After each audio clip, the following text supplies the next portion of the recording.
الله نحمده ونصلي على رسوله الكريم أما بعد فأعوذ بالله من الشيطان الرجيم بسم الله الرحمن الرحيم سورہ فرقان کی آخری رکوع، سورہ فرقان کا آخری رکوع کی جو آیات ہیں جن میں اہل ایمان کی، اہل جنت کی صفات کا بیان ہے، اس پر کل بیان شروع کیا تھا میں نے۔ آج بھی انشاءاللہ اسی کی تفصیل بیان کروں گا۔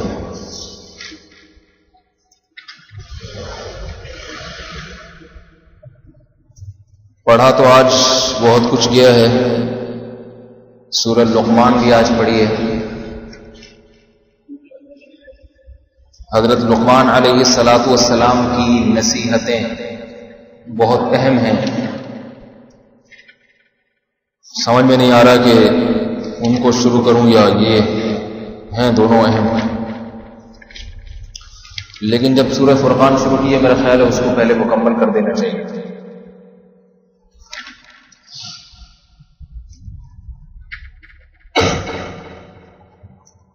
وعباد الرحمن الذين يمشون على الارض هونا، رحمان کے بندے وہ ہیں جو زمین پر اکڑ کر نہیں چلتے۔ اس پر کل بیان کیا تھا کہ اہل جنت کی جو پہلی علامت بیان کی گئی ہے ان آیات میں وہ ہے تواضع۔ اس کی تفصیل بتائی تھی، کسی کا تمسخر، مذاق اڑانا، اس میں شکل بھی داخل ہے، آواز بھی داخل ہے، غربت بھی داخل ہے، کسی کے غریب ہونے کی وجہ سے مذاق اڑانا، تکبر کرنا، فخر کرنا، یہ کام اللہ تعالیٰ کو پسند نہیں۔ گلا میرا پھر خراب ہونے لگا ہے، لوگ افطاری میں پتہ نہیں کیا کچھ بناتے ہیں آج کل۔ ایک جگہ دعوت کی کسی نے، اس میں دعوت تو ماشاءاللہ بہت اخلاص سے کی، مگر جو دہی بڑے تھے ان میں مجھے اندازہ ہو گیا کہ املی ڈلی ہوئی ہے۔ کھانے کے بعد میں نے پوچھا اس میں املی تو نہیں؟ انہوں نے کہا ہاں ہے۔ بس اس وقت سے میرا گلا سن کے ہی متاثر ہو گیا۔ گلے کو پتہ چل جائے نا املی ہے، اتنا ہی کافی ہے۔ املی تو مردوں کے کھانے کی چیز بھی نہیں ہے۔ اچھا، بہرحال بیٹھ گیا گلا، دعا کریں اللہ تعالیٰ کھول لے دوبارہ سے۔ تو میں یہ عرض کر رہا تھا کہ اللہ نے اہل ایمان کی پہلی صفت بیان کی تواضع۔ اکڑ، تکبر اللہ کو پسند نہیں۔ وعباد الرحمن الذين يمشون على الارض هونا واذا خاطبهم الجاهلون قالوا سلاما۔ دوسری صفت کہ جب جاہل ان سے بات کرتے ہیں، کلام کرتے ہیں، تو یہ سلامتی کی بات کرتے ہیں، بحث مباحثہ نہیں کرتے۔ یہ بھی آج کل ایک بہت بڑا مرض ہے، بحث مباحثہ، خام خواہ میں الجھنا۔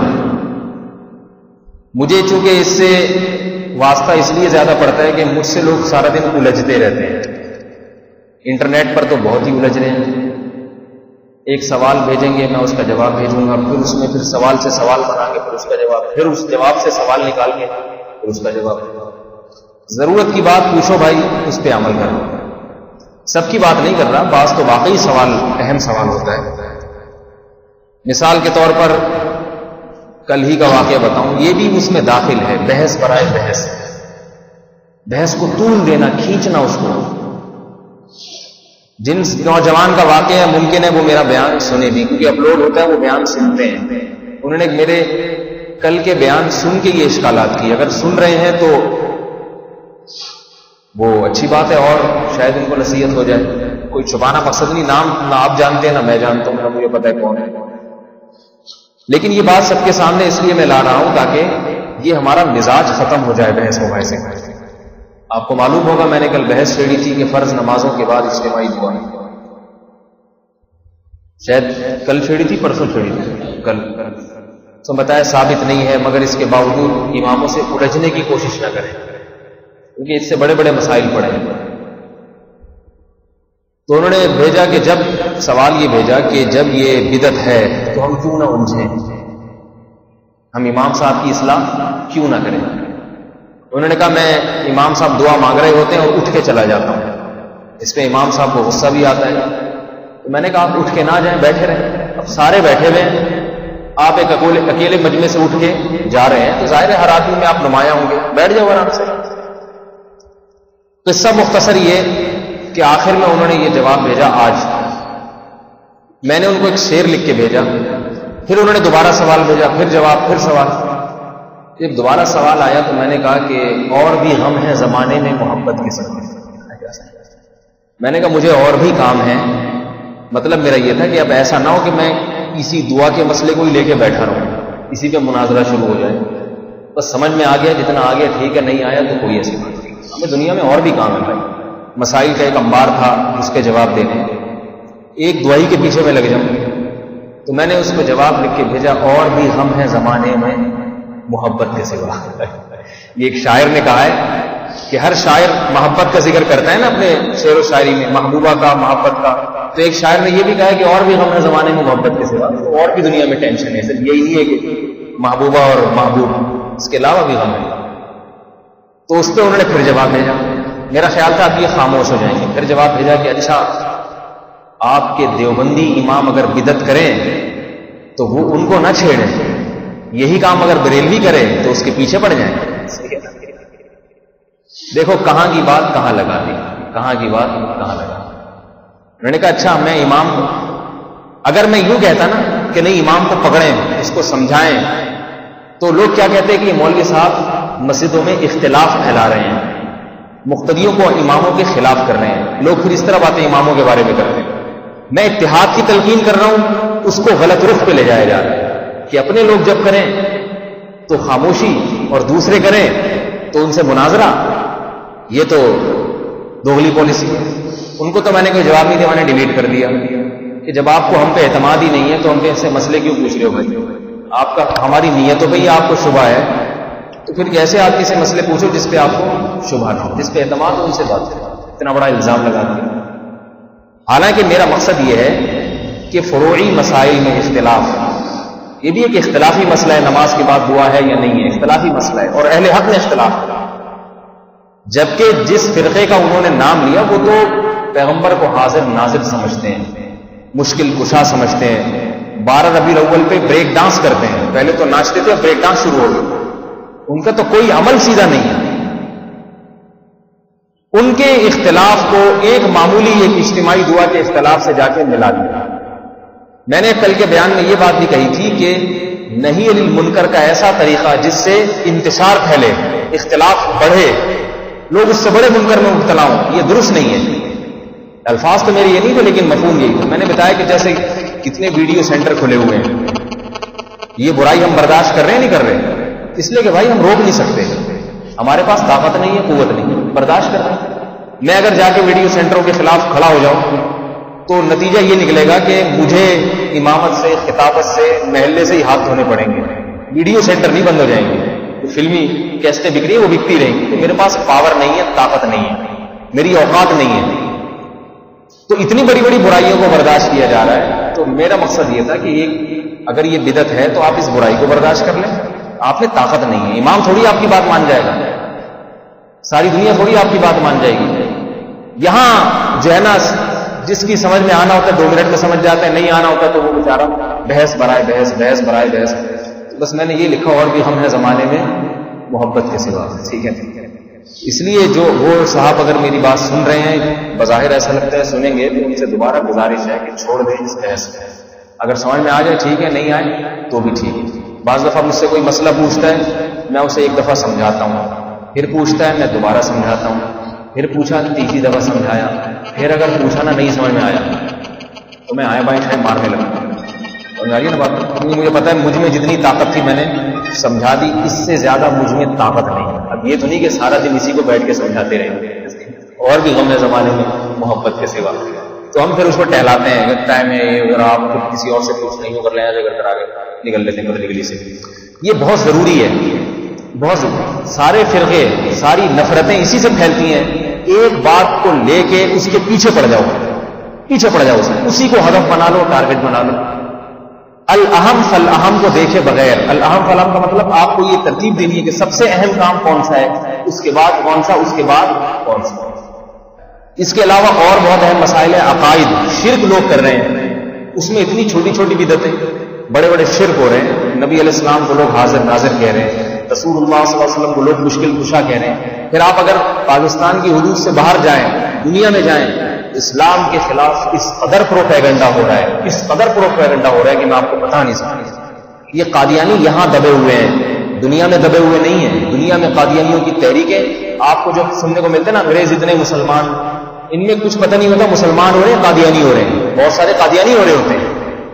اتنی محنت، اتنی محنت. اللہ کے بندو ان چیزوں میں اپنے آپ کو کھپاؤ. تو بڑے بڑے فرقے ہیں، چھوٹی چھوٹی چیزوں پہ لے کے ایک دوسرے کے لٹھ لے کے پیچھے پڑ جانا. ٹانگیں اتنی چوڑی کی جائیں، اتنی کم کی جائیں. انٹرنیٹ پہ ایک یہ بھی آج کل لوگ سوال بہت پوچھ رہے ہیں کہ رفع الیدین کرنے والے نہ کرنے والوں کو بہت تنگ کرتے ہیں بخاری کی حدیث سے دکھا دکھا کے. تو چھوڑ دو ان بحثوں کو. 1400 سال سے امت کا ایک بہت بڑا طبقہ ایسا ہے جو رفع الیدین نہیں کرتا آ رہا. جہاں اللہ ان کی قبول کرے گا ان کی بھی کر لے گا انشاءاللہ. صحیح ہے. تو یہ کیوں ہے بحث مباحثہ؟ رسول اللہ صلی اللہ علیہ وسلم صحیح حدیث ہے، نہا رسول اللہ صلی اللہ علیہ وسلم عن القیل والقال وکثرت المقال، کما قال صلی اللہ علیہ وسلم. نبی علیہ السلام نے زیادہ بحث مباحثے اور قیل و قال سے منع کیا. یہ جو اہل جنت کی صفات بیان ہو رہی ہے، دیکھیں بنی اسرائیل میں یہ مرض تھا. جب انہیں پیغمبر کو حکم دیتے نا تو وہ قیل و قال بہت کرتے تھے. آپ نے پڑھا سورہ بقرہ میں، حضرت موسیٰ علیہ السلام نے بنی اسرائیل کو کہا کہ گائے ذبح کرو. کر لیتے گائے، لیکن بنی اسرائیل کہنے لگے کہ ما لونھا، گائے تو ذبح کریں لیکن رنگ تو بتا دیں، رنگ کیسا ہونا چاہیے. موسیٰ علیہ السلام نے کہا کہ صفراء فاقع لونھا، زرد رنگ کی ہونی چاہیے. پہلے اجازت تھی جس قسم کی رنگ کی کرو، لیکن جب سوال پوچھا پھنس گئے. زرد رنگ کی ہونی چاہیے، فاقع لونھا، چمکتا ہوا رنگ ہونا چاہیے. تسر الناظرین، دیکھنے والے اس گائے کو دیکھ کے خوش ہو جائیں، ایسا چمکتا ہوا. پھر کہنے لگے رنگ تو عمر کا کچھ بتا دیں، کتنی عمر کی ہونی چاہیے. لا فارض ولا بکر، نہ بالکل کم عمر ہو نہ بہت بوڑھی ہو. پھر کہنے لگے ابھی سمجھ میں نہیں آئی، ان البقرہ تشابہ علینا، ابھی تک سمجھ میں نہیں آئی. اس طرح کی تو بہت ساری گائیں ہیں، ہمیں جو ہے ایسی بتائیں کہ انا انشاءاللہ ان البقرہ تشابہ علینا وانا انشاءاللہ لمہتدون. ابھی بھی سمجھ میں نہیں ہے، کچھ اور ڈیفائن کریں کیسی گائے ہونی چاہیے، اور اب اللہ نے چاہا تو ہم عمل کر لیں گے. حدیث میں آتا اگر یہ انشاءاللہ نہ کہتے تو عمل کی توفیق نہ ملنا. پھر موسیٰ علیہ السلام نے بتایا مسلمۃ لا شیۃ فیہا، کوئی عیب نہیں ہونا چاہیے. بہر الفذبحوها وما كادوا يفعلون، قرآن کہہ رہا ہے ذبح کر لی مگر قریب تھا کہ نہ کرتے، بس نہ کرتے کرتے ہو ہی گئی، نہ کرتے اللہ کا عذاب آ جاتا. تو جو زیادہ بحث مباحثہ کرتے ہیں وہ عملی زندگی کے پیچھے ہوتے ہیں. جس کو عمل کرنا ہوتا ہے نا وہ زیادہ بحث مباحثے میں نہیں پڑتے. اس کو تہجد سے، اشراق سے، نوافل سے اور نمازوں سے فرصت ہی نہیں ملتی کہ وہ اپنا ٹائم نکال کے فضول بکھیڑوں میں، فضول جھگڑوں میں لگائے. تو یہ اس کا بڑا خیال کرنا چاہیے کہ بحث کو بلا وجہ طول نہ دیا جائے، کھینچا نہ جائے. اس میں مختصر جامع بات، رسول اللہ صلی اللہ علیہ وسلم کی سیرت یہی تھی، آپ مختصر جامع بات کیا کرتے تھے. قرآن نے بھی یہی طرز سکھایا. بعض دفعہ غیر ضروری سوال ہوتا ہے، قرآن اس کا جواب کے بجائے وہ جواب دیتا ہے جو ضروری ہے. مثال کے طور پر آپ دیکھیں سورہ بقرہ میں ہے یسألونک ماذا ينفقون، یہ آپ سے پوچھتے ہیں کہ اللہ کی راہ میں کیا خرچ کریں. سوال کیا ہے؟ کیا خرچ کریں. اللہ نے جواب دیا قل ما انفقتم من خیر فللوالدین والاقربین، فرمایا والدین پہ خرچ کرو، یتیموں پہ، قرابت داروں پہ خرچ کرو. سوال کیا ہے؟ کیا خرچ کریں. جواب کیا دیا جا رہا ہے؟ والدین پہ خرچ کرو. سوال پیدا ہوتا ہے یہاں تو جواب سوال کے مطابق ہی نہیں ہے. کیوں؟ اس لیے کہ کیا خرچ کرو یہ پوچھنے کا سوال نہیں ہے. خرچ تو بہت ساری چیزیں کی جا سکتی ہیں. کسی کی ضرورت سلائی مشین ہوگی، کسی کی ضرورت گوشت ہوگی، کسی کی ضرورت آٹا ہوگی، کسی کی ضرورت پیسے ہوگا، کسی کی ضرورت کپڑے ہوں گے. تو اللہ نے زور اس پہ نہیں لگایا کیا خرچ کرنا ہے، زور اس پہ لگایا کہاں خرچ کرنا ہے. ٹھیک ہے نا. تو یہاں بھی علماء لکھتے ہیں کہ اس میں ایک حکمت یہ ہے کہ لوگوں کے ذہن کو درست کر دینا کہ جو پوچھنے کی چیز ہے وہ پوچھا. خرچ کیا کرنا ہے اس میں تو مقصد تو یہی ہے نا کہ مسکین کی حاجت پوری ہو جائے، تو وہ اپنے لحاظ سے دیکھ لیا کرو کیا حاجت ہے، کس کو کیا دینا چاہیے. اصل چیز یہ کہ کس کس پہ خرچ کرنا تمہاری ذمہ داری ہے. تو نبی علیہ السلام سے اگر کوئی فضول سوال پوچھ لیتا آپ علیہ السلام بہت غضبناک ہوتے ہیں. حدیث میں آتا ہے رسول اللہ صلی اللہ علیہ وسلم نے ایک مرتبہ مجمع میں بتایا کہ مسلمانوں پر بیت اللہ کا حج کرنا فرض ہے. ایک صحابی کھڑے ہوئے یا رسول اللہ ہر سال فرض ہے یہ زندگی میں ایک دفعہ؟ آپ علیہ الصلوۃ والسلام غصے سے آپ کا چہرہ سرخ ہو، اور غالباً اسی میں ہے کہ آپ نے فرمایا تم سے پہلی امتیں زیادہ سوالات کی وجہ سے ہلاک ہوئی ہیں. فرمایا اگر میں کہہ دیتا کہ ہر سال جواب میں تو تم پہ ہر سال فرض ہوگا. جب میں نے نہیں کہا ہر سال، میں نے نہیں کہا ہر سال، انما اذا امرتکم بشیء فاتقوا اللہ ما استطعتم، جب میں کسی بات کا حکم کروں تو جتنی استطاعت ہے اس پر عمل کرو. کیونکہ فقہاء نے لکھا ہے کہ امر جو ہے نا وہ تکرار کا تقاضا نہیں کرتا. جب ایک دفعہ حکم دے دی نا حج کرو، ایک دفعہ ہی ہوگا وہ زندگی میں. اب پھر سوال پوچھا جا رہا ہے دوبارہ کہ ایک دفعہ یا بار بار. ظاہر ہے بار بار کون کر سکتا ہے ہر سال میں. ٹھیک ہے. اللہ کے نبی کو اس سوال پہ غصہ آیا کہ یہ کون سا سوال ہے. فرمایا اگر میری زبان سے نکل جاتا ہاں ہر سال فرض ہو جاتا. یہ تو اللہ کی رحمت ہے کہ آپ نے نہیں فرمایا، لیکن یہ سوال پوچھنے کا نتیجہ ہوتا ہے ہر سال. صحابہ کرام اس بات کا سے ڈرا کرتے تھے کہ ہم نبی علیہ السلام سے کوئی ایسا سوال نہ پوچھ لیں جس پہ آپ علیہ السلام کو غصہ آ جائے. کیوں ایسا سوال ہو جو فضول سوال نہ ہو، اس لیے پہلے سوچتے تھے یہ پوچھنے کی چیز بھی ہے یا نہیں ہے. آج جو وٹرم شٹرم منہ میں آتا ہے فون گھمایا. مفتی صاحب ابھی ایک خاتون نے اللہ ان کو ہدایت دے ای میل پہ دماغ خراب کیا ہوا ہے، اللہ نہ کرے کہ وہ میری بیان سن رہی ہوں. ایک لڑکے سے محبت ہو گئی ہے، انگلش میں ہوئی ہے محبت بھی، کیونکہ سوال پورا انگلش میں آ رہا ہے، اس سے لگتا ہے کہ محبت بھی انگلش میں ہوئی. مجھے کچھ پڑھنے کو بتا دیں. وہ لڑکا جس سے میں لو کرتی تھی تو انگلش میں پورا انہوں نے میسج لکھا ہے کہ وہ مجھے چھوڑ کے چلا گیا ہے، اس کے دل میں میری نفرت. خدا کے لیے کوئی ایسا وظیفہ بتا دیں جس سے اس کے دل میں میری محبت پیدا ہو جائے.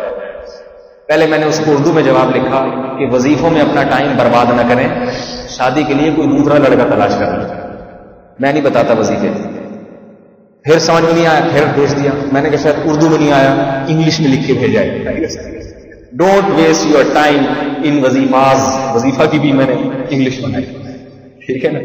تو اب دیکھو مفتی جس کو آپ مفتی یا مولوی سمجھ رہے ہیں اس سے محبت مانگی جا رہی ہے. محبت میرا کام تھوڑی ہے محبت ہے، مجھے کیا بھاڑ میں جائے تمہارا عشق ہو گیا. آج کل عشق کا بھی کوئی معیار نہیں، پتہ نہیں کس کس سے عشق معاشقے ہو رہے ہیں. فون پہ تم باتیں کرو، موبائل سے گپے تم لگاؤ، عشق ہو جائے چھوڑ کے بھاگے تم میرے پاس آ رہے. تو ہمارا جو کام ہے وہ ہم سے حلال حرام پوچھو یہ جائز ہے ناجائز. استخارے نکلوانے کے لیے آتے ہیں کہ میری جو ہے ہاں کوئی مشورہ کسی نے لینا ہے تو اگر کوئی یہ سمجھتا ہے کہ مولوی صاحب زیادہ اچھا مشورہ دے سکتے ہیں اہم معاملات میں، وہ تو ایک مسلمان کی خیر خواہی کا تقاضا ہے. کوئی مشورہ لے میں اسے مشورہ دوں تو میری سمجھ میں آتا ہے اچھا مشورہ دوں. دعا کی درخواست ہے اس میں کوئی تکلیف نہیں، یہ تو پیغمبروں یہ تو سنت ہے صحابہ کرام کی. تو لیکن جو علماء کا بنیادی کام ہے وہ ہے مسائل کا جواب دینا. مسائل بھی وہ جو واقعتاً ہوں، بنائے ہوئے نہ ہوں، کھینچ کے سوچ کے بیٹھے ہوئے کوئی کام نہیں، سوچ کے آج مفتی صاحب سے یہ پوچھو. ایک دن فون آیا، یہ سب میں بتا رہا ہوں اس میں داخل ہے فضول بحث میں، قرآن منع کر رہا ہے اس سے. ایک دن سوال آیا کہ قرآن مجید کی یہ جو آیت ہے یہ کس صورت میں ہے اور اس کا نمبر کیا ہے. میں نے کہا میں ڈاکٹر ذاکر نائک نہیں ہوں کہ تمام قرآن کی تمام آیتوں کے نمبر 24 گھنٹے میں یاد رکھوں. آیت نمبر بھی chapter number doctor Zakir Naik. آپ کو کیا کرنا ہے؟ تو یہ اس کے سوال ایک تو عجیب لطیفہ ہوا میرے ساتھ. فون آیا ایک صاحب کو پہلے بھی بتا چکا ہوں کہ ہیجڑے کا انتقال ہو گیا ہے. ہیجڑے کا غسل کون دے گا؟ میں نے کہا پہلی دفعہ سنا ہے کسی ہیجڑے کا انتقال. بہرحال یقیناً جب ہیجڑے ہیں تو انتقال بھی ہوتا ہی ہوگا ہمیشہ رہنے کا، کہ شاید ہو گیا ہو. تو میں نے کہا کہ اگر اس میں مردانہ علامتیں زیادہ ہیں تو مرد اس کو غسل دیں گے، اگر اس میں زنانہ نسوانیت زیادہ ہے عورت پناہ زیادہ ہے تو عورتیں غسل دیں گی. اس نے کہا نہیں بالکل بیچ کا ہے, بٹوین, بالکل بیچ کا ہے. حیران ہوں میں نے کہا اول تو پہلی جڑے گی جب خبر اور غسل کی خبر سنی, اور پھر یہ ایسا اسپیشل کہ بالکل درمیانی. بہرحال ہمارا کام ہے بتانا کہ غسل دینا تو ہے اس کو یا جو بھی کرنا. تو مجھے مسئلہ تو معلوم تھا کہ ایسے اس کو کہتے ہیں خنثی مشکل. مسئلہ تو مجھے معلوم تھا کہ اس کو غسل نہیں دیا جائے گا, تیمم کرایا جائے گا. ایسے آدمی عورت کچھ بھی کہہ لیں آپ اس کو تیمم کرایا جائے گا. لیکن میں نے کہا کیونکہ میں ایسے مسئلے پہلی دفعہ زندگی میں ذرا مزید تحقیق کر لوں, تو میں نے ان سے کہا آپ ذرا ہولڈ کریں, میں کچھ مزید کتابوں میں دیکھتا ہوں. اٹھ کے میں کتاب کی طرف جانے لگا تو مجھے خیال آیا اس سے پوچھ لوں مرا بھی ہے یا نہیں مرا. میں نے پوچھا کوئی آپ کے محلے میں کوئی ایسا واقعہ کرے, نہیں میں ویسے ہی جنرل نالج کے لیے پوچھ رہا تھا. میں نے تو کہا درد تمہارے کی جنرل نالج کے لیے پوچھ, ہمارا وقت اتنا فالتو ہے کہ جنرل نالج کے لیے ایک آدمی کسی سے پوچھ رہا ہے تمہاری تیری بیوی کیسی ہے, بصورت ہے خوبصورت ہے, تو غصہ آ گیا تو بھی پوچھ رہے ہیں جنرل نالج کے لیے. جنرل نالج کے لیے تو کوئی بھی کسی سے کچھ پوچھ سکتا ہے, تو ہم نے کوئی جنرل نالج کے لیے تھوڑی اپنا فون کھولا ہوا ہے یا جو ہے. یہ فضول قسم کے سوالات, ان سے بچنا چاہیے. عملی زندگی سے جن چیزوں کا تعلق ہے اس میں رکھنا چاہیے. اسی طرح یہ جو قرآن مجید کی آیت ہے خاص طور پہ ان دیندار لوگوں کے لیے ہے کہ جن کو بے دین لوگ فضول بحث میں الجھاتے ہیں. صحابہ کرام جب ایمان لائے تو مشرکین مکہ الٹے سیدھے سوالات. قرآن نے کہا اذا خاطبهم الجاہلون قالوا السلام, جاہلوں سے نہیں الجھا کرو, تم اپنی توحید پر اور پیغمبر کی اطاعت پر قائم رہو, ان جاہلوں سے بحث مباحثہ نہ کرو. آج بھی کوئی مرد اگر دین پر چلتا ہے, بینک کی ملازمت چھوڑ دی سود ہونے کی وجہ سے, لوگ اسے تنگ کرتے ہیں بھائی یہ تو پورا ملک سود میں لپٹا ہوا ہے, ہر آدمی سود کھا رہا ہے, تم نے کھا لیا تو کیا ہو گیا. کون ہر آدمی کہاں سود کھا رہا ہے میرے بھائی, بینک سے کوئی پیسہ گھوم کے آئے تو یہ سود تھوڑی بن جائے گا. کہتے ہیں ہر آدمی سود کھا رہا ہے, کوئی نہیں کھا رہا سود وہی کھا رہا ہے جو بینک میں پیسہ لگ کے اضافی نفع لے رہا ہے. ہر آدمی بالکل سود نہیں کھا رہا, لیکن بہرحال ہر ایک سود کھا رہا ہے, تم نے کھا لیا تو ہم تو اپنی محنت کی کمائی لے رہے ہیں. تو چور بھی تو اپنی محنت کی کمائی کماتا ہے بیچارہ, کتنی محنت سے چوری کرتا ہے, فضول بحثیں کر کے. تو قرآن کیا کہہ رہا ہے اذا خاطبهم الجاهلون قالوا السلام, ان لوگوں سے سلامتی کی بات کرو, السلام علیکم کہہ کے جان چھڑا لیا کرو, بحث نہ کیا کرو. آج خواتین شرعی پردہ کر لیتی ہیں, پردہ کرنے والی خواتین کو چاروں طرف سے بوچھاڑ الٹے سیدھے اعتراضات. کوئی کہتے ہیں ہاں اپنے آپ کو بڑی حسین سمجھتی ہے, یہ گھر کی عورتیں کہتی ہیں برقع اچھے چھپا لیا جیسے پتہ نہیں سارے مرد اسی کو دیکھ رہے ہیں, یہی اپنے آپ کو بڑی حسین سمجھتی ہے. حالانکہ پردہ تو اللہ کا حکم ہے, حسین ہو یا نہ ہو کرنا پڑے گا. اور دیور سب سے بڑا اعتراض کرتے ہیں ہماری نگاہوں پہ شک کر لیا, ہم تو بچپن میں ایک ساتھ کھیلے ہیں. بچپن میں کھیلے الگ بات ہوتی ہے بھائی, بچپن میں تو بہت کچھ ہوتا ہے, بڑے ہونے کے بعد علیحدہ ہوتی ہے. لیکن وہی اوٹ پٹانگ, ہم تو بچپن میں ایک ساتھ کھیلتے تھے اور جناب آپ ہم سے ہی پردہ کر دیا, ہم سے ہی پردہ کر دیا. بھلا خالازاد بہن سے بھی ہوتا ہے, بھلا چچزاد بہن تو سگی بہنوں کی طرح ہوتی ہے. تو سوال پیدا ہوتا ہے اگر سگی بہنوں کی طرح ہوتی ہے تو شادی کیوں کر لیتے ہیں؟ شادی کرنا اس کی علامت ہے کہ سگی بہن نہیں ہوتی. ٹھیک ہے خونی رشتہ ہے, اس کا احترام اپنی جگہ ہے, چچزاد بہن کا خیال کرنا چاہیے اور اس کے دکھ درد میں شریک ہونا چاہیے, یہ خونی رشتہ الگ, لیکن سگی بہن نہیں ہوتی. پردہ ہے اس سے تبھی تو شادی جائز ہے. تو یہ اعتراضات کہ بہنوں سے بھی کبھی پردہ ہوتا ہے, اور جناب یہ دیور صاحب کہتے ہیں بھابھیوں سے بھی, بھابھی تو ماں کی طرح ہوتی ہے. تو اوٹ پٹانگ قسم کے اعتراضات, الزامات. بھائی اگر مر جائے تو دیور بھابھی سے شادی کر سکتا ہے نہیں کر سکتا؟ یقیناً کر سکتا ہے. اگر وہ محرم ہوتی تو کیسے شادی کی اجازت ہوتی ہے؟ سالیوں سے نہیں ہو رہے پردے. جو خواتین بیان سن رہی ہیں نا اپنے شوہروں کو تاڑ کے رکھا کریں, یہ بتا دوں, سالی جو ہے نا, سالی اس سے پردہ فرض ہے. سالیاں اپوزٹ کیا ہوتا ہے, بہنوئی, اپنے شوہر ہے بہنوئی نا, کے ساتھ بیٹھ کے ایسے گپے مار رہی ہوتی. شریعت سالی کو اجازت نہیں دیتی کہ بہنوئی سے فری ہونے کی کوشش کرے. کیوں؟ اس میں بہت بڑا نقصان اس عورت کا ہے جو اس بہنوئی کے نکاح میں ہے, سگی بہن. کتنے واقعات ہمارے سامنے ایسے آئے ہیں کہ شادی ایک لڑکی سے کی ہے, اب وہ لڑکی سے تو کچھ دنوں میں دل بھر گیا, اب نگاہیں اس کی بہنوں پہ, بہنیں بھی گپے مار رہی ہیں. تو اب نتیجہ کیا نکلتا ہے کہ مرد کے دل میں خیالات آتے ہیں, کہ بھائی یہ سالی میرے لیے زیادہ اچھی تھی، یہ تو ایسے ہی ہے. اور ایسے کئی واقعات ہوئے ہیں. ہمارے حضرت مفتی رشید احمد صاحب کے بیان میں ایک صاحب آیا کرتے تھے، بڑے نیک دیندار، شادی ہوئی، ان کی سالی ان سے بہت فری ہوتی تھی. کچھ دنوں میں کیا ہوا، ان کو سالی سے معاشقہ ہو گیا، عشق ہو گیا، اور عشق کا نتیجہ نکلا اس نالائق نے اپنی بیوی کو طلاق دی، سالی کو لے کے بھاگ گیا، بچے بھی تھے، خاندان برباد کر دیا.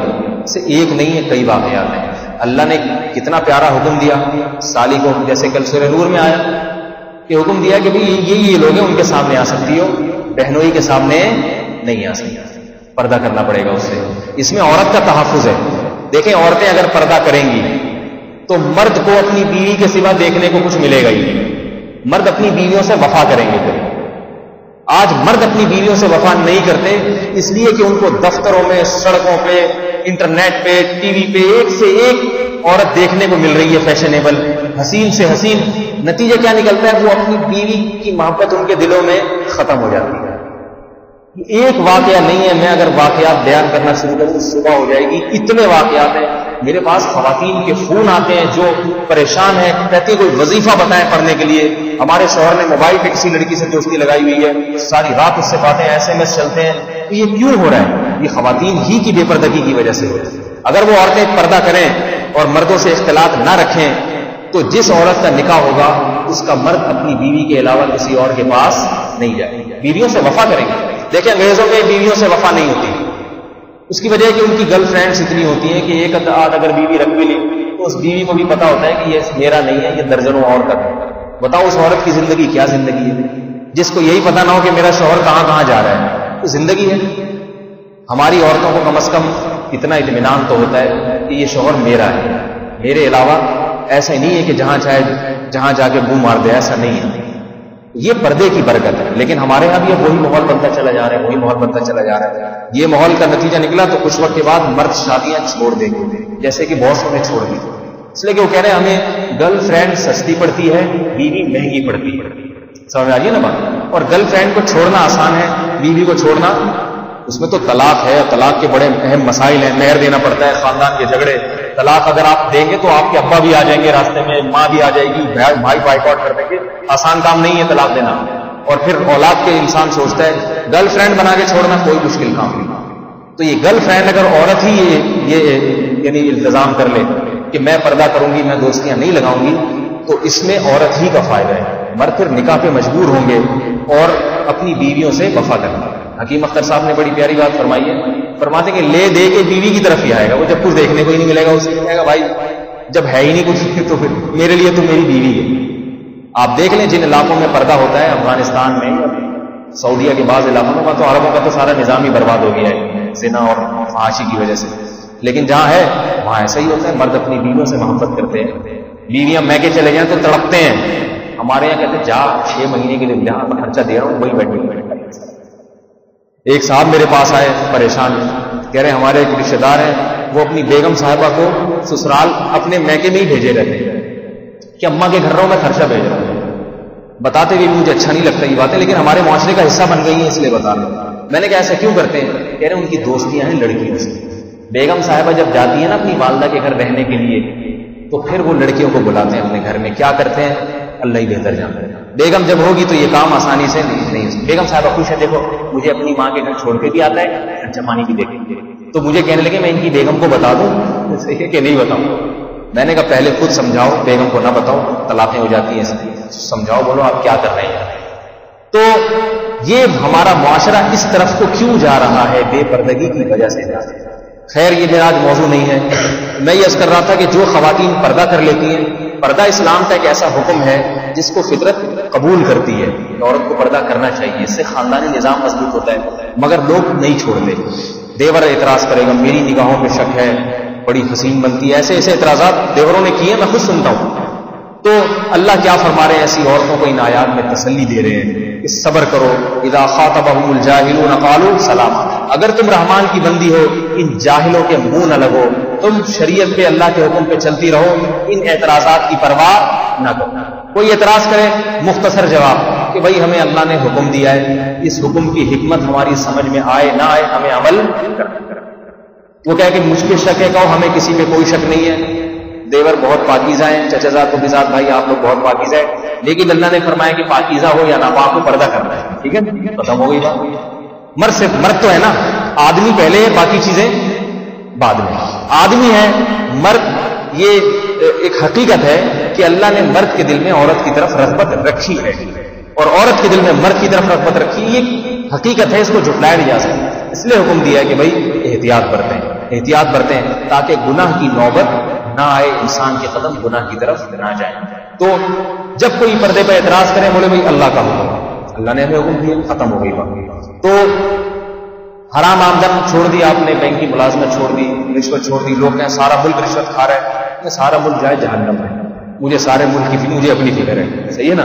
مجھے اللہ تعالیٰ نے، ایک وہ بچے نے داڑھی رکھ لی، نوجوان لڑکے نے، تو اس کے ماں باپ کہنے لگے تم نے دنیا میں رہنا بھی ہے، داڑھی رکھ لی، داڑھی والے کام دنیا میں رہ سکتے ہیں، تو دنیا میں رہنا بھی ہے نہیں. اس نے کہا میں نے تو نہیں رہنا، آپ لوگوں نے اگر رہنا ہے تو ٹھیک ہے، آپ اللہ کی نافرمانی کریں. دنیا میں کس نے رہنا ہے بھائی؟ دنیا میں تو کسی نہیں رہنا، چھوڑ کے جانا ہے. جو اعتراض کر رہے ہیں، جو نہیں کر رہے، ہم نے ان سب کو چھوڑ کے جانا ہے. عورت اور میاں بیوی کا تعلق کتنا قریب ہوتا ہے، یہ ایک دوسرے کو چھوڑ کے چلے جاتے ہیں. کبھی ایسا ہوا کہ شوہر کا انتقال ہوا، قبر میں گیا، بیوی نے کہا مجھے بھی دفناؤ اس کے ساتھ، کبھی نہیں ہوتا ایسے. یا بیگم کا انتقال ہو گیا تو مرد کہہ رہے میری بڑی محبوبہ تھی، میں بھی اسی کے ساتھ دفن ہونا چاہتا ہوں. ایسے بولو وہی کو دفناؤ، مجھے بھاری رکھو، اس کو دفنا کے. تو یہ صرف دنیا کا معاملہ ہے. اصل محبت اللہ کی محبت ہے. والذین آمنوا اشد حبا للہ، فرمائے ایمان والوں کے دلوں میں اللہ کی محبت ہر محبت پہ غالب ہوتی ہے، کیونکہ ان کو پتہ ہے ہم نے ان سب کو چھوڑ کے جانا اللہ کے پاس. تو ہمیں اللہ کی رضا کی فکر پہلے ہونی چاہیے، باقی چیزیں باقیوں کی فکر بھی ہونی چاہیے، لیکن بعد میں. پہلے اللہ راضی ہے، جانا اللہ کے پاس ہے. اگر آپ نے ان اعتراض کرنے والوں کے پاس ہمیشہ رہنا ہے تو آپ ان کو خوش رکھیں، لیکن یہ اعتراض کرنے والے ختم ہو جائیں گے، مر کے مٹی ہو جائیں گے. نہ اعتراض کرنے والے رہیں گے، نہ تعریف کرنے والے رہیں گے. اس لیے قرآن کہہ رہا ہے اذا خاطبهم الجاهلون قالوا سلاما، یہ جاہلوں کے منہ نہیں لگتے، ان کی وجہ سے اپنی دعوت کو چھوڑتے نہیں ہیں، اپنے کام میں لگے رہتے ہیں اور ان سے بحث مباحثہ نہیں. جاہل کا مطلب جو سمجھنا نہ چاہتا ہو. ہاں اگر کوئی سمجھنا چاہ رہا ہے آپ کی بات، اس میں اخلاص ہے، عقل ہے، پھر تو سمجھانا چاہیے. دو چار بات دفعہ اندازہ ہو جاتا ہے کہ یہ سمجھنا چاہتا ہی نہیں، اس کے پیچھے نہ لگا جائے. بس یہ ایک اور کر کے پھر آج درس، کیونکہ 2 دن بہت لمبا درس ہوا ہے. فرمایا کہ وَإِذَا خَاطَبَهُمُ الْجَاهِلُونَ قَالُوا سَلَامًا وَالَّذِينَ يَبِيتُونَ لِرَبِّهِمْ سُجَّدًا وَقِيَامًا، یہ وہ لوگ ہیں جن کی راتیں سجدے اور قیام میں گزرتی ہیں. اہل جنت کی یہ صفت قرآن نے کئی اور مقامات پر بھی بیان کیا. تہجد کی نماز اللہ کو اتنی پسند ہے کہ اللہ نے تہجد کو مختلف عنوانات سے قرآن میں بیان کیا. امن هو قانت آناء الليل ساجدا وقائما يحذر الآخرة ويرجو رحمت ربه، بھلا وہ آدمی جو رات کو خدا کے سامنے سجدہ کرتا ہو، قیام کرتا ہو، اس امید پر کہ مجھے اللہ میری مغفرت کرے گا، میرے گناہوں کو معاف کرے گا اور مجھے جنت کی نعمتیں عطا فرمائے گا. اللہ فرماتے ہیں بھلا یہ شخص، اس کے برابر وہ ایسا ہو سکتا ہے جو ایسا نہ ہو؟ بھلا ایسا ہو سکتا ہے؟ ایک جگہ فرمایا جیسے یہاں سورۃ فرقان میں یبیتون لربہم سجدا وقیاما، فرمائے ان کی رات سجدے اور قیام میں گزرتی ہے. اور کیا اللہ سے سجدے اور قیام کسی وظیفے کی وجہ سے نہیں کہ میرا کام اٹکا ہوا ہے تو میں یہ پڑھوں گا تو یہ ہو جائے گا، نہ. فرمایا ربنا اصرف عنا عذاب جہنم، راتوں کو اٹھ کے اللہ سے جہنم سے پناہ مانگتے ہیں کہ اللہ یہ زندگی روز بروز ختم ہو رہی ہے، ایک وقت آنے والا ہے کہ میری قبر کی پہلی رات ہوگی. ان تنہائیوں کو روشنی سے بدلنے کے لیے آج میں تجھ سے سوال کر رہا ہوں، یا آج میں تجھ سے سوال کر رہی ہوں کہ میری اس قبر کی رات کو روشن کر دینا. ابھی مانگنے کا وقت ہے. تہجد کا جو وقت ہے نا، سحری کا وقت جسے کہتے ہیں، رات کا آخری حصہ. حدیث میں آتا ہے اس وقت اللہ رب العزت آسمان دنیا پہ آ جاتے ہیں. کیسے آتے ہیں یہ اللہ ہی جانتے ہیں، اس کی کیفیت اللہ ہی جانتے ہیں. ہمیں بس جتنا بتایا گیا اس پر ایمان لانا ضروری ہے. اور آسمان دنیا پہ آ کے ندا لگاتے ہیں هل من مستغفر اغفر له، کوئی ہے مجھ سے گناہوں کی معافی مانگنے والا، میں اس کے گناہوں کو معاف کروں. آخری حصے میں اللہ کی رحمت کو جوش آتا ہے. خوش قسمت لوگ اٹھ کے اللہ سے دعائیں مانگتے ہیں، سجدہ کرتے ہیں اللہ کے سامنے، نماز پڑھتے ہیں. تو یہ وقت اللہ کو بہت محبوب ہے. اس لیے ہر مسلمان کو، مرد ہو یا عورت، تہجد چاہے 2 رکعتیں ہوں، ویسے تو 8 رکعتیں تہجد کی سنت ہے، 8 نہیں پڑھی جاتی 4 پڑھ لیں، 4 نہیں پڑھی جاتی کم از کم 2 پڑھ لیں، اور کچھ دعا مانگ لیا کرے اللہ سے. دعا میں کیا؟ اے اللہ رات کی تنہائیوں میں اٹھ کے تجھ سے عذاب قبر سے پناہ مانگتے ہیں، میدان حشر کی سختیوں میں ہماری حفاظت کرتے ہیں. حدیث میں آتا ہے کہ ابراہیم علیہ السلام کے والد کو جب جہنم میں ڈالا جائے گا، پوچھیں گے اللہ ان کو کیوں یہ ڈالا جا رہا ہے، تو وہ اللہ تعالیٰ فرمائیں گے اس نے کبھی بھی اللہ سے یہ دعا نہیں مانگی، رب لا تخزنی یوم یبعثون، اے اللہ میدان حشر میں مجھے رسوا نہ کرنا. ایمان ہی نہیں تھا میدان حشر میں. آج میدان حشر کی رسوائی سے وہ بچیں گے جن نے اس رسوائی سے بچنے کی دنیا میں فکر کی ہوگی.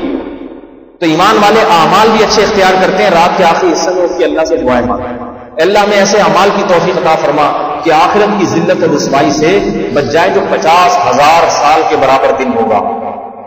یجعل الولدان شیبا، جس دن بچے بوڑھے ہو جائیں گے، اس دن کی سختی ایسی ہوگی، پسینوں میں ڈوبے ہوئے ہوں گے لوگ، اتنی سختی والا دن آنے والا ہے. رات کے آخری حصے میں اٹھ کے اللہ سے دعائیں مانگیں. ایک اور مقام پہ فرمایا تتجافا، آج جو سورہ سجدہ کی تلاوت کی نا، اس میں تتجافا جنوبہم عن المضاجع، فرمایا ہمارے نیک بندوں کے پہلو رات کے وقت اپنے بستروں سے جدا ہو جاتے ہیں، ہٹ جاتے ہیں. حالانکہ لوگ دن سو رہے ہوتے ہیں، رات کے آخری حصے میں ان کے پہلو ان کے بستروں سے جدا ہو جاتے ہیں. کیوں ہو جاتے ہیں؟ وہ نیند قربان کرنے کا شوق نہیں ہے. فرمائے یدعون ربہم خوفا وطمعا، پھر رات کو اللہ سے مانگتے ہیں جہنم کے خوف سے اور جنت کی لالچ میں. جہنم سے پناہ مانگتے ہیں اللہ بچا لے، اور جنت مانگتے ہیں. کہتے ہیں یہ بہترین وقت ہے مانگنے کا. تو میرے بھائی آج دنیا میں کوئی روزگار کی تلاش میں ہے، کوئی جناب شادی کی تلاش میں ہے، کوئی جناب صحت کی تلاش میں ہے، کوئی کس تلاش میں، کوئی مجھے ایک لڑکے سے محبت ہو گئی ہے اور وہ ٹوٹ گیا ہے، تو اس کی تلاش میں. ایک تلاش جنت اور جہنم کی بھی تو ہے. سب سے بڑی فکر تو یہ ہے. دنیا میں کوئی کتنی پریشانیوں میں ہو، آخرت کے مقابلے میں کچھ بھی نہیں ہے وہ پریشانی. ایک دن بہت بڑا آنے والا. کیا ہم اپنی ہاتھوں سے مردوں کو قبر میں نہیں اتارتے؟ کیا اپنی اس منو مٹی اس کے اوپر ڈال کے نہیں آتے؟ جاؤ قبرستانوں کی وحشتوں کو دیکھو. قبرستان کی آبادی اس وقت زمین کی آبادی سے زیادہ ہے. وہاں زیادہ لوگ ہیں، اتنے بازاروں میں مارکیٹوں میں نہیں جتنے قبروں میں سوتے ہوئے لوگ آپ کو نظر آئیں گے. اندھیروں میں ان کو چھوڑ کے آ جانا، اور ان کے اعمال کے سوا کوئی چیز ان کے ساتھ نہیں ہے. اس کے لیے بھی تو کچھ رات کو اٹھ کے انسان اللہ سے مانگتے ہیں. آج مردوں میں بھی یہ سنت ختم، عورتوں میں بھی یہ سنت ختم. بس ایک حدیث سناتا ہوں، اس کے بعد اپنے بیان کو ختم کرتا ہوں. انشاءاللہ اسی موضوع کو میں کل دوبارہ چھیڑوں گا. رسول اللہ صلی اللہ علیہ وسلم نے فرمایا کیا ہی خوب ہے وہ شخص، کیا ہی خوب ہے وہ کہ وہ رات کے آخری حصے میں اٹھے تہجد کے لیے اور اپنی بیوی کو بھی جگائے. اگر وہ نہ اٹھے تو اس کے منہ پہ پانی کی چھینٹیں مار دے. صحیح حدیث ہے. اس کے منہ پہ پانی کی چھینٹیں مار کے بیگم کو اٹھائے، اڑ جاؤ. اور فرمائے کیا ہی خوب ہے وہ عورت جو رات کے آخری حصے میں تہجد کے لیے اٹھے، اپنے شوہر کو بھی اٹھائے. اگر شوہر نہ اٹھے تو نیند میں آئیں وائیں شاید کر رہا ہوگا، نہیں بیگم سونا، تو پانی کی چھینٹیں اس کے منہ پہ مارے تاکہ اڑ جائیں. آج تو کوئی خاتون بیچاری یہ ضرورت نہیں کر سکتی، چھینٹیں ماری، اللہ نہ کرے یہ چماٹ مار دے گا کھینچ کے. تو خواتین اس کا ذرا خیال کریں، چھینٹیں ماریں مگر پہلے پوچھ لیں، دیکھ لیں، ایسا نہ ہو یہ کچھ چماٹ مارنا خدا نخواستہ شروع کر دے. وہ فرض فجر نہیں پڑ رہا، تہجد کہاں سے اٹھ کے پڑے. لیکن بہرحال اللہ کے نبی کی ترغیب ہے. تو اللہ کو بہت پیار آتا ہے ایسے بندوں پر، ایسے جوڑے پر کہ خود بھی اٹھ رہے ہیں. تو اگر یہ کسی گھر میں یہ رواج ہو تو یہ بہت اچھا رواج ہے، تو کوشش ڈالنی چاہیے اس میں. لیکن اگر چلو بیگم نہیں اٹھ رہی، خود تو اٹھ کے پڑھ لے. بیگمات کہاں اٹھتی ہیں آج کل، بڑا مشکل ہے. اور اگر بیگم اٹھ رہی ہے تو میاں نہیں اٹھتا. دونوں نیکوں یہ بہت ہی کم ہوتا ہے آج کل حساب کتاب. ایسا سیٹ اپ تھوڑا سا اس قسم کے پیکیجز آج کل آ نہیں رہے ہیں. دونوں ہی نیک نکلے. ایک ہوتا ہے پھر ایک اس کے اپوزٹ چل رہا ہوتا ہے. آج کل میاں بیوی کا سیٹ اپ ایسا چل رہا ہے کہ اگر یہ ادھر کو جا رہا ہے تو بیگم کہہ رہی ہے میں نے ادھر کو جانا ہے، بیگم ادھر کو جا رہی ہے میں نے الٹے راستے پر. وہ ایک بزرگ تھے نا، بزرگ، ایسی لطیفہ ہے یہ کہ اس کی کوئی حقیقت نہیں، لیکن بہرحال اس سے جو سبق ملتا ہے نا وہ سبق بالکل صحیح. ایک بزرگ بڑی کرامتیں دکھاتے تھے، کرامتیں. ایسے بڑے نیک آدمی تھے، عجیب عجیب کرامتیں، ہوا میں اڑنا اور یہ وہ. لوگ جھک جھک کے سلام کرتے، یار ایسے پہنچے ہوئے بزرگ ہیں، پھوک مارے بندہ ٹھیک ہو جاتا ہے. ٹھیک ہے نا، ایسی ان کی پھوک میں اللہ نے اثر رکھا ہے. لیکن ان کی بیگم مانتی، عورتیں کہاں مانتی اپنے شوہر کو؟ کسی نے کہا نا آدمی ہر جگہ ہیرو بن سکتا ہے، اپنے گھر میں بیگم کے سامنے وہ ہیرو نہیں ہوتے، فراڈی ہے، ایسے ہی 2 نمبر۔ تو ان کی بیگم بھی ان بزرگ کہہ رہی ہے 2 نمبر ایسے ہی ڈرامے بازی ہے، نظر کے دھوکے دیتا ہے۔ وہ بزرگ بڑے پریشان تھے، یار میں کوئی ایسا عمل کروں میری بیوی مجھ سے عقیدت کرنے لگے، وہ مجھے بزرگ مانے تو بات ہے۔ ایک دن یہ بھیس بدل کے گھر کے باہر گئے اور ہوا میں اڑتے ہوئے گئے، ہوا میں اڑتے ہوئے۔ ان کی بیوی کو نہیں پتا کہ یہ میرے میاں ہیں، تو بیوی نے دیکھا ہوا میں ایک بزرگ صاحب اڑتے ہوئے جا رہے ہیں۔ کچھ دیر کے بعد یہ گھر میں آئے تو بیوی نے کہا دیکھو ایسے ہوتے ہیں بزرگ، ایسے ہوا میں اڑ رہے ہیں بغیر کسی رسی کے، یہ کرامت ہوتی ہے، تم پتہ نہیں کیا کیا کرامت دکھاتے۔ یہ بڑے خوش ہوئے۔ اب بیگم وہ میں ہی تو تھا، کہتے ہیں اچھا جب یہ ٹیڑے ٹیڑے سے اڑ رہے تھے، میں بھی کہوں یہ سیدھا کیوں نہیں۔ تو آج کل جو حساب کتاب ہے نا، وہ سب گھروں کی بات نہیں کرنا، عام طور پر کچھ ایسے ہی ہے۔ اس لیے چھینٹے مارنے سے پہلے، بیگم کے منہ پہ چھینٹے مارنے سے پہلے دیکھ لیں کہ یہ کچھ اور ہی نہ مار دے اٹھا، ٹھیک ہے۔ لیکن گھر کا ماحول اگر ایسا ہو تہجد کا تو بڑی اچھی بات۔ اللہ کے نبی آخری وقت میں امی عائشہ رضی اللہ تعالیٰ عنہ کو اٹھایا کرتے تھے، اور حدیث میں آتا ہے ایک دفعہ رسول اللہ صلی اللہ علیہ وسلم اپنی بیٹی حضرت فاطمہ کے گھر گئے تہجد میں اٹھانے کے لیے، بلکہ دیکھنے کے لیے کہ تہجد پڑھ رہے ہیں نہیں پڑھ رہے، حضرت علی کو حضرت فاطمہ کو دیکھنے کے لیے۔ جب گئے دیکھا دونوں سو رہے ہیں، آپ صلی اللہ علیہ وسلم نے جا کے اٹھایا، اپنے داماد کو بھی اپنی بیٹی کو بھی اٹھایا، اور فرمایا کہ یہ کیا کر رہے ہو، سو رہے ہو، تہجد نہیں پڑھتے؟ تو حضرت علی حضرت فاطمہ نے فرمایا کہ یا رسول اللہ ہم تھکے ہارے ہوتے ہیں، اگر ہماری آنکھوں پہ اللہ کا قبضہ ہے، اگر اللہ ہماری آنکھ کھلا دے، کھل جائے آنکھ، ہم اٹھ کے پڑھ لیتے ہیں، اگر آنکھ نہ کھلے تو رہ جاتی ہے۔ آپ علیہ السلام واپس پلٹے اور فرمایا، غصے سے فرمایا جاتے ہوئے، وَقَانَ الْإِنسَانُ أَكْثَرَ شَيْءٍ جَدَلًا، قرآن کی آیت پڑھی کہ انسان بڑا سخت جھگڑا دوں گا، انسان بڑا سخت جھگڑا دوں گا۔ مطلب یہ تھا کہ بجائے غلطی تسلیم کرنے کے دلائل لینا شروع کر دیے، جھگڑے کرنا شروع کر دیے۔ یہ کہہ کے چلے گئے، یہ بہت ایک لطیف قسم کی تنبیہ تھی کہ دلائل نہ دو، بس آج ہم نے دیکھا تم سو رہے ہو، تہجد نہیں پڑھتے۔ اس کے بعد سے حضرت علی نے کبھی تہجد کا ناغہ نہیں، اپنے دور خلافت میں تہجد میں اٹھ کے اپنی داڑھی کو پکڑ کے روتے تھے، کیونکہ خلافت مل گئی، حکومت مل گئی نا، دنیا آ گئی، اب دنیا غافل کرتی ہے، تو دنیا سے خطاب کرتے، اے دنیا تو مجھے غافل کرتی ہے، تو مجھے جا غافل کرتی ہے۔ بار بار بڑے زبردست الفاظ ہیں کہ تو جا دفع ہو جائے یہاں سے، تو کسی اور کو بیوقوف بنانا، ایسے محاسبہ کرتے تھے۔ تو ساری رات نہیں، آدھی رات نہیں، تھوڑا سا وقت رات کو تہجد میں نکال لینا چاہیے۔ اللہ تعالیٰ اہل جنت کی بہت اہم ترین صفات میں اس کو بیان کرتے ہیں۔ ٹھیک ہے فرض واجب نہیں ہے تہجد پڑھنا، لیکن بہرحال اللہ کو بہت ہی محبوب ہے۔ اللہ تعالیٰ سمجھنے کی، عمل کرنے کی توفیق عطا فرمائے۔ سبحان اللہ و بحمدہ۔